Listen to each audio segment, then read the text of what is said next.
നമസ്കാരം. ജയം ടോക്സിലേക്ക് സ്വാഗതം. കള്ളാടി ദുരന്തം നടന്നിട്ട് 3 ദിവസം. ഈ 3 ദിവസത്തിനുള്ളിൽ ഒട്ടേറെ വാർത്തകൾ നമ്മൾ കണ്ടു. നമ്മൾ ആദ്യം എന്താണ് അറിഞ്ഞത്? കള്ളാടിയിൽ തുരങ്കപാത നിർമ്മാണത്തിനിടയിൽ അവിടെ കൂട്ടിയിട്ടിരുന്ന മണ്ണിടിഞ്ഞു വീണ് ദുരന്തമുണ്ടായി.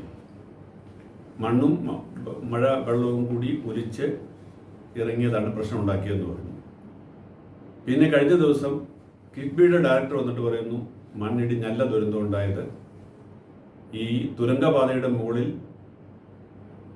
ഉരുൾപൊട്ടൽ ഉണ്ടായതുകൊണ്ടാണ് ദുരന്തം ഉണ്ടായതെന്ന് പറഞ്ഞു.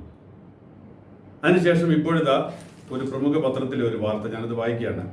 നിർമ്മാണ ജോലികളുടെ ഭാഗമായി സംഭരിച്ച മണ്ണ് ഇടിഞ്ഞതല്ലെന്നും വനഭൂമിയിൽ ഉരുൾപൊട്ടിയതാണെന്നുമുള്ള വിശദീകരണവുമായി നിർമ്മാണ കരാറുകാർ.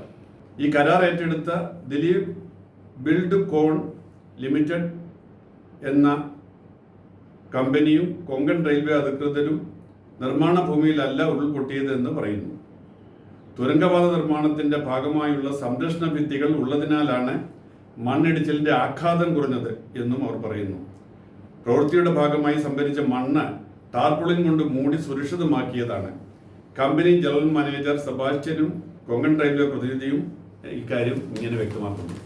അപ്പോൾ പ്രസക്തമായ ഒരു ചോദ്യം, 3 ദിവസമായി കേരളത്തിലെ മുഴുവൻ ചാനലുകളും മുഴുവൻ പത്ര മാധ്യമ പ്രവർത്തകരും അവിടെയുണ്ട്. എങ്ങനെയാണ് അവിടെ ദുരന്തം ഉണ്ടായത്? അവിടെ കൂട്ടിയിട്ട മണ്ണിടിഞ്ഞിട്ടാണോ അതോ ഉരുൾപൊട്ടിയിട്ടാണോ എന്നെങ്കിലും ഇവിടുത്തെ ജനങ്ങൾക്ക് ഒന്ന് ബോധ്യപ്പെടുത്തി കൊടുക്കാനായിട്ട് നമ്മുടെ മാധ്യമങ്ങൾ കഴിയണ്ടേ? ഒന്നുകിൽ മുകളിൽ ആ ഉരുൾപൊട്ടൽ ഉണ്ടായിരിക്കുന്നു, ഉരുൾപൊട്ടലിന്റെ തുടർച്ചയായിട്ട് ആ ഉരുൾപൊട്ടലിന്റെ വെള്ളം ഒഴുകി വന്ന് ഈ കൂട്ടിയിട്ടിരുന്ന മണ്ണിനെ ഇടിച്ചുകൊണ്ട് താഴോട്ട് വന്നതാണോ? അല്ലെന്നാണ് ഇവർ പറയുന്നത്. മണ്ണിന് യാതൊരു പ്രശ്നം ഉണ്ടായിട്ടില്ല, കൂട്ടിയിട്ട് മണ്ണ് സുരക്ഷിതമായിട്ട് അവിടെ തന്നെ ഉണ്ട്. ഒരൊറ്റ കാര്യം ചെയ്താൽ രണ്ടും വ്യക്തമാവും. ഒന്ന്, ഈ ഉരുൾപൊട്ടൽ ഉണ്ടാവുന്നതിന് മുമ്പ് അവിടുത്തെ ചിത്രങ്ങൾ പലരും എടുത്തിട്ടുണ്ടാവുമല്ലോ, ഇല്ലെങ്കിൽ ഗൂഗിളിന്റെ കയ്യിൽ ഉണ്ടാവുമല്ലോ.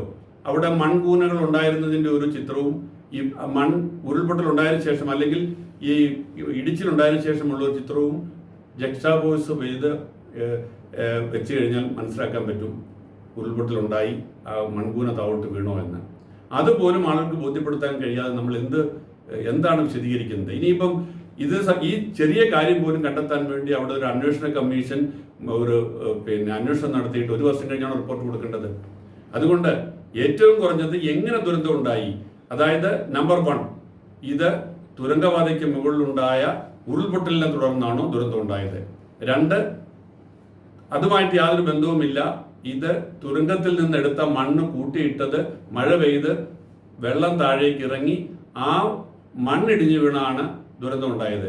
ഇതിലേതാണ് സത്യമെന്നെങ്കിൽ നമ്മൾ അറിയണം. അല്ലെങ്കിൽ ഇത് ഒന്നിന്റെ ചെയിൻ ആക്ഷൻ ആണോ, മൂന്നാമത്തെ സാധ്യതയെങ്കിലും അറിയണം. മാത്രമല്ല, ഇനി ഉരുൾപൊട്ടൽ കൊണ്ടാണെങ്കിൽ പോലും ആ ഉരുൾപൊട്ടൽ എങ്ങനെ ഉണ്ടായി അത് പിന്നെ ശാസ്ത്രീയമായിട്ട് പിന്നെ കണ്ടെത്തേണ്ട കാര്യമാണ്. അതായത് അതിനുള്ളിൽ പാറ തുറന്നപ്പോൾ പാറ പൊട്ടിച്ചത് വഴി ഉണ്ടായ പ്രകമ്പനം മുകളിലത്തെ ഉരുൾപൊട്ടലിന് സാധ്യത ഉണ്ടായോ? അത് വന്നാൽ മാത്രമേ ശരിക്കും ഈ തുരങ്കപാതയാണ് ഇതിന് കാരണമെന്ന് പറയാൻ പറ്റുള്ളൂ. നമ്മുടെ നാട്ടിലെ 2 തരം ആൾക്കാരുണ്ട്. ഒന്ന്, എക്സ്ട്രീമായിട്ട് ഈ പരിസ്ഥിതിക്ക് വേണ്ടി വാദിക്കുന്നവര്, മറ്റേത് എക്സ്ട്രീമായിട്ട് ഈ വികസനത്തിന് വേണ്ടി വാദിക്കുന്നവര്. രണ്ടിന്റെ ഒരു വയമടി നമുക്ക് സ്വീകരിക്കാൻ പറ്റുള്ളൂ. നമുക്ക് വികസനം വേണമെന്ന് വെക്കാൻ പറ്റില്ല. അതുകൊണ്ട് തുരങ്കപാതയുടെ അടുത്തെങ്ങാനും ഒരു മണ്ണിടിച്ചിൽ ഉണ്ടായി എന്നുള്ള കാരണം കൊണ്ട് ഈ തുരങ്കപാത വലിയ അപകടമായി എന്ന പരിസ്ഥിതിവാദികളുടെ വാദം മുഴുവൻ നമുക്ക് ഇങ്ങനെ അംഗീകരിക്കേണ്ട കാര്യമില്ല. അതൊരു പഠനത്തിലൂടെ കണ്ടെത്തണം. ശരിക്കും ഈ തുരങ്കപാതയുടെ നിർമ്മാണം വഴി അല്ല ഈ മണ്ണിടിച്ചിൽ ഉണ്ടായതെങ്കിൽ നമ്മൾ ഈ തുരങ്കപാതയെ തടസ്സപ്പെടുത്തേണ്ട കാര്യമുണ്ടോ? എല്ലാം രാഷ്ട്രീയമായി കാണുമോ എന്നുള്ളതാണ് ഇവിടുത്തെ ചോദ്യം. എല്ലാം രാഷ്ട്രീയമായി കാണരുത്. രാഷ്ട്രീയമായിട്ടെല്ലാം കണ്ടു കഴിഞ്ഞാൽ ഇവിടെ ഒന്നും നടക്കത്തില്ല. അതുകൊണ്ട് സത്യസന്ധതയുടെ ഒരു പാത സ്വീകരിച്ചുകൊണ്ട് ഒരു കാര്യം കണ്ടെത്താൻ ശ്രമിക്കുക. യഥാർത്ഥ കാരണം എന്താണ് ഈ മണ്ണിടിച്ചിലില്? എങ്ങനെയാണ് മണ്ണിടിച്ചിൽ ഉണ്ടായത്?